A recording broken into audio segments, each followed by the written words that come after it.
अस्सलाम वालेकुम, welcome back. आज हमने जो हमारा टॉपिक है वो अल्केन है। ये छोटी क्लासेस के लिए है, जैसे कि हमारे पास 10th है, ठीक है, कि वो अल्केन, अल्कीन और अल्काइन हम अब ये सीरीज़ लेके चल रहे हैं कि हमने अल्केन का जो है ना वो फार्मूलाज को कैसे देखना है, अल्केन को याद कैसे रखना है, उसकी स्ट्रक्चर फार्मूला, उसका मॉलिक्यूलर फार्मूला, उसका कंडेंस फार्मूला, उसका डॉट एंड क्रॉस फार्मूला जो है हमने उसको उससे सीखना है। तो सबसे पहले जो है हम क्या देखेंगे, अल्केन। अल्केन को बनाने के लिए जो उसका जनरल फार्मूला होता है वो याद रखिएगा, वो होता है CnH2n+2। ये अल्केन का जनरल फार्मूला है। अगर आपने अल्केन फैमिली को बनाना चाह रहे हैं तो आपके पास अल्केन का जनरल फार्मूला वो हमारे पास ये है। उसके बाद जो है वो एक काउंटिंग आपने याद रखनी है, ठीक है। वो कौन सी होती है? पहले होती है हमारे पास मैथ, इसके बाद होती है एथ,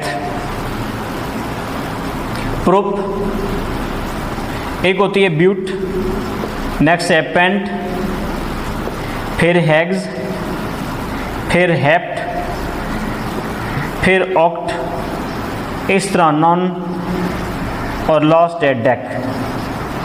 ये काउंटिंग अगर आप एक दफ़ा लर्न कर लेते हैं तो अल्केन, अल्कीन और अल्काइन तीनों के फार्मूले आपको याद हो जाएंगे, मॉलिक्यूलर फार्मूले। और जब आपको मॉलिक्यूलर फार्मूला याद हो जाता है तो आप उसका इजीली कंडेंस फार्मूला और स्ट्रक्चर फार्मूला और डॉट एंड क्रॉस फार्मूला बना सकते हैं। तो हमारे पास जो है इस अल्केन फैमिली को हम ANE फैमिली बोलते हैं। इसके आखिर में ANE आता है, हम उसको अल्केन फैमिली बोलते हैं। दूसरा जो है इसको पैराफिन्स भी बोलते हैं।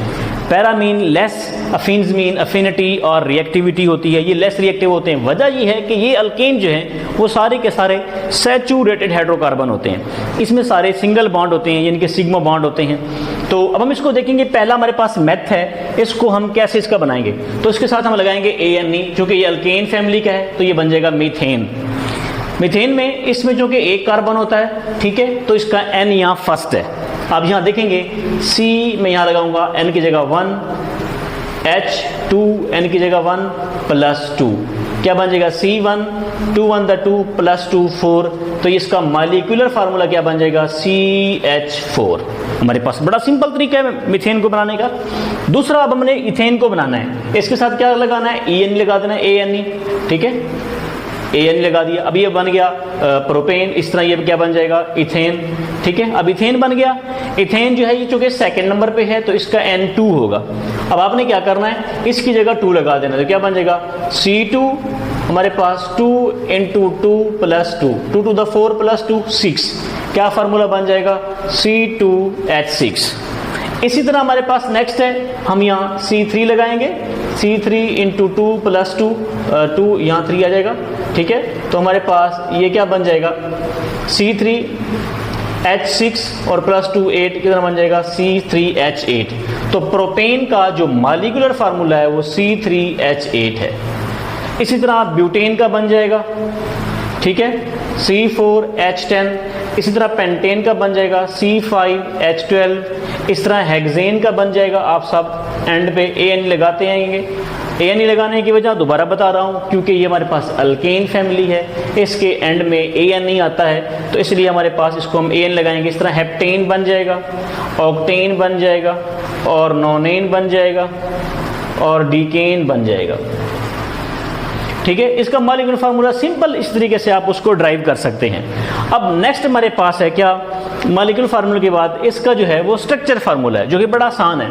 स्ट्रक्चर फार्मूला कैसे होता है, स्ट्रक्चर फार्मूला क्या है कि हमारे पास इन जो मॉलिक्यूलर फार्मूला है इसमें मौजूद जो सेंट्रल एटम कार्बन है उसमें मौजूद कैसे जो हाइड्रोजन है उसको किस तरह आपने अरेंज करना है। जस्ट लाइक हमारे पास ये CH4 है, ये कार्बन है, इसके साथ 4 हाइड्रोजन आप लगाएंगे तो ये हमारे पास जो है ये CH4 बन जाएगा। ये इस CH4 का स्ट्रक्चर फार्मूला बन गया। नेक्स्ट हमारे पास है C2H6, ठीक है। तो इसमें 2 कार्बन है तो 2 कार्बन आप लगाएंगे, और कार्बन कार्बन के दरमियान सिंगल बॉन्ड है, वो मैं वीडियो के शुरू में बता चुका हूँ कि हमारे पास चूंकि ये अल्केन फैमिली है और इसमें सारे के सारे सिंगल बॉन्ड होते हैं कार्बन कार्बन के दरमियान।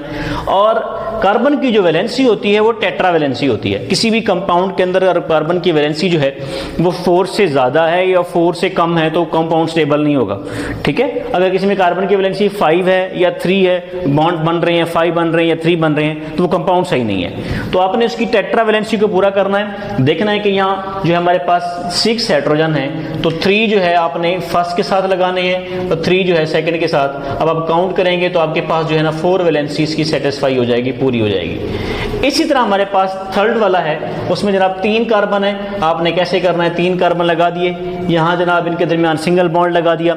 लगाने के बाद फिर हर एक के दरमियान जो है वो आपने सिंगल बॉन्ड करके उसकी टेट्रा वैलेंसी को पूरा कर देना है।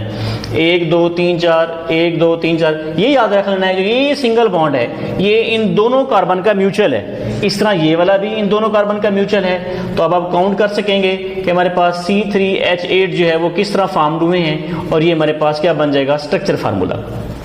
नेक्स्ट आपके पास है कंडेंस फार्मूला।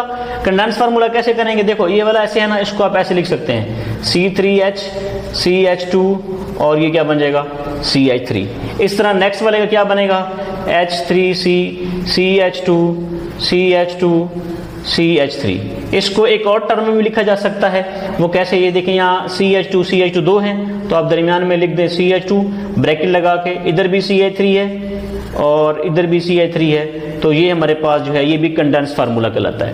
नेक्स्ट हमारे पास है dot and cross formula. Dot and cross formula कैसे है जी, अब आप इसको चेक करें। हम इसको फर्स्ट का बना लेना, ये कार्बन है, इसके वैलेंस शेयर में जो है हमारे पास 4 इलेक्ट्रॉन है, आप उनको डॉट से रिप्रेजेंट कर दें। बाहर 4 हाइड्रोजन हैं, वो अपने 4 हाइड्रोजन यहाँ लगा दिए, इधर हमारे पास 4 हाइड्रोजन, इनके इलेक्ट्रॉन को क्रॉस से रिप्रेजेंट कर दें, तो ये हमारे पास डॉट एंड क्रॉस। एक बात का खास ख्याल रखना है, डॉट एंड क्रॉस में जो बॉन्डिंग इलेक्ट्रॉन है, एक डॉट होना चाहिए, दूसरा क्रॉस, दोनों डॉट डॉट भी ना हो और दोनों क्रॉस क्रॉस भी ना हो, तो ये आपके पास रॉन्ग मेथड होगा, और ये वाला आपके पास ये ठीक मेथड है। तो आपने क्या करना है, डॉट एंड क्रॉस फार्मूले में एक डॉट हो और दूसरा क्रॉस हो।